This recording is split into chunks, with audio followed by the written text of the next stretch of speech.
Saudara yang dikasihi Tuhan, Tuhan kita itu Tuhan yang sangat baik.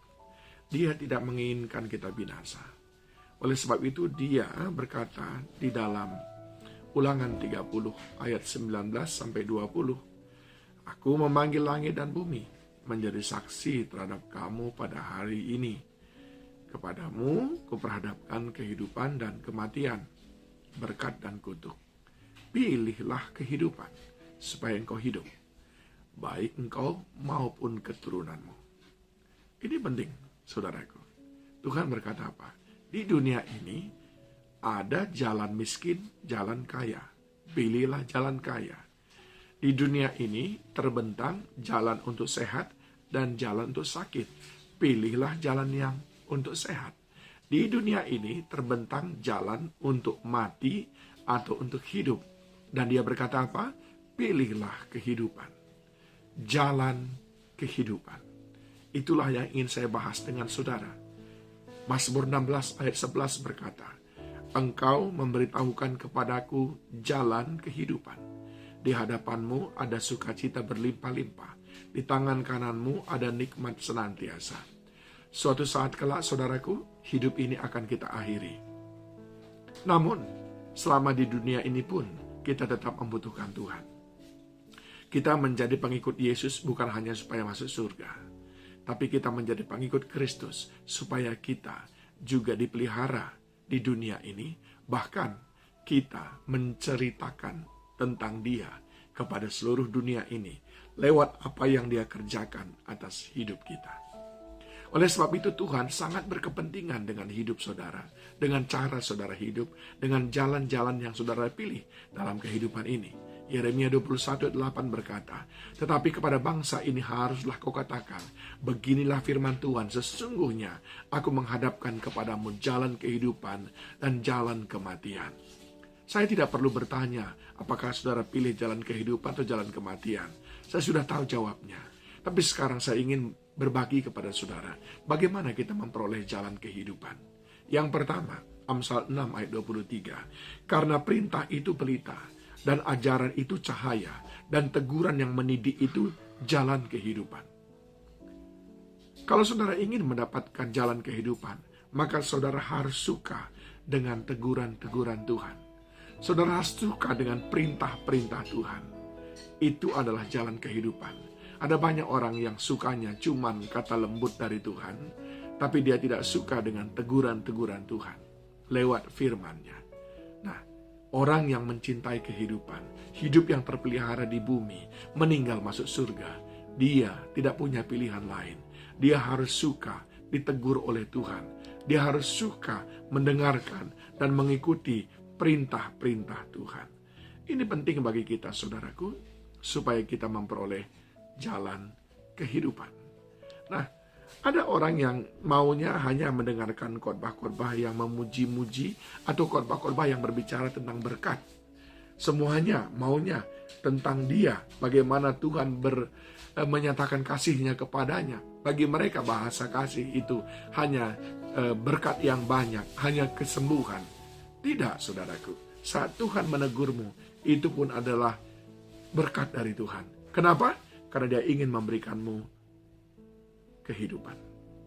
Karena Dia ingin supaya engkau ada dalam jalan kehidupan. Yang kedua, Amsal 10 ayat 17. Siapa mengindahkan didikan menuju jalan kehidupan, tapi siapa mengabaikan teguran tersesat. Sudah lihat?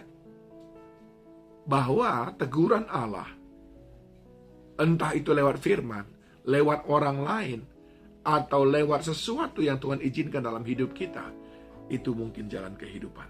Sering sekali Tuhan menegur kita lewat perbuatan kita yang salah, lalu Dia mengizinkan kesulitan dalam hidup kita. Yang kedua, saudaraku, jalan kehidupan itu adalah hikmat Tuhan.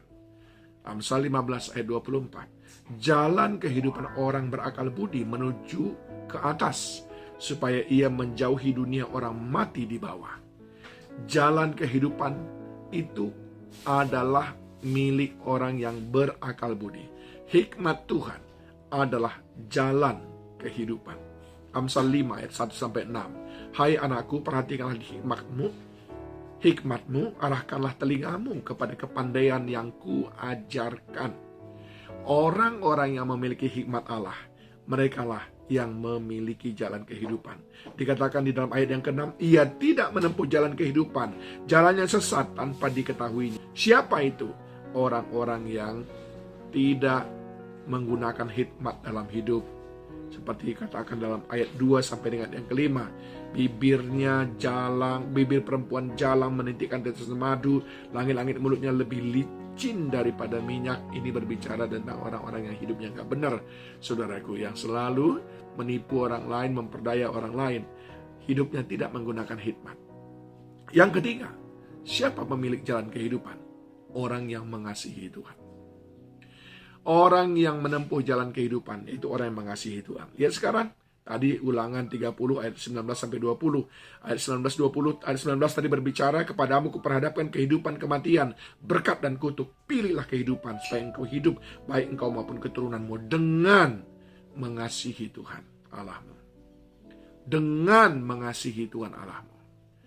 Orang yang mengasihi Tuhan, merekalah yang memiliki jalan kehidupan. Ya. Orang yang mengasihi Tuhan, merekalah yang memiliki jalan kehidupan. Yang pertama tadi apa? Orang yang suka mendengarkan teguran Tuhan. Orang yang suka ditegur oleh Tuhan, tidak sakit hati. Yang kedua apa? Orang yang berkhidmat dalam hidupnya. Yang ketiga adalah orang yang mengasihi Tuhan. Yang keempat, orang yang mendengarkan suara Tuhan.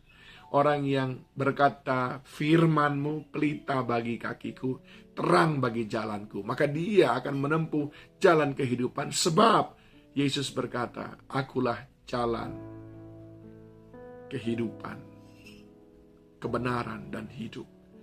Jadi orang yang mendengarkan firman Tuhan, dia yang menempuh jalan kehidupan. Dan yang terakhir adalah orang yang berpaut padanya.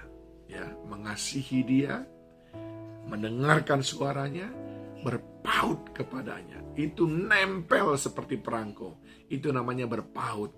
Tuhan bilang ke kiri, dia ke kiri. Tuhan bilang ke kanan, dia ke kanan. Terus nempel. Dia tidak menghiraukan apapun itu. Saudara mau pilih mana? Kehidupan atau kematian? Berkat atau kutuk? Pilihlah jalan kehidupan. Doa saya, Tuhan memberikanmu kehidupan yang jauh lebih baik. Mari mulai minggu yang baru ini dengan memilih jalan kehidupan di tengah banyaknya tawaran jalan-jalan yang diberikan oleh dunia ini. Tuhan Yesus memberkati.